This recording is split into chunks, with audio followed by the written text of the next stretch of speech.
I don't know about you, but when there's raw meat involved in my kitchen, that's when I used to reach for the harsh chemicals. But that's a perfect time for me to show you how our Enviro cloth is a great fit for your kitchen. So what I have here is some raw chicken. I don't know about you, but I think that's kind of the grossest of the gross. So what I'm gonna do is take it, and some of its juice, and smear it all over the kitchen. My kitchen counter, that is. Pretty gross, right? Yuck, let's get that back in the bag.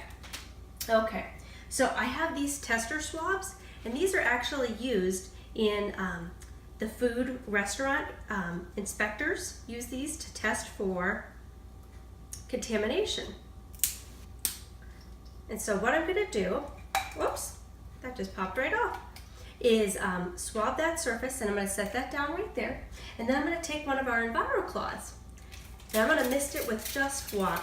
That's all we need with Norwex is just water. And I'm gonna take it and wipe this surface clean with just the Enviro cloth.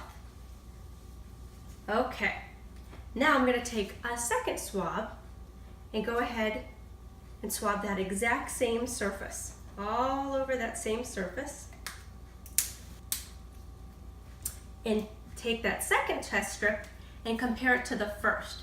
And what I want you to notice here is that when a surface is contaminated, it will turn purple, and that's what our first swab did. So we knew it was contaminated because I put raw chicken all over the counter. And the second swab, it's green because that means it's clean. So we were able to effectively remove up to 99% of the bacteria using just our Enviro cloth and water. Isn't that amazing?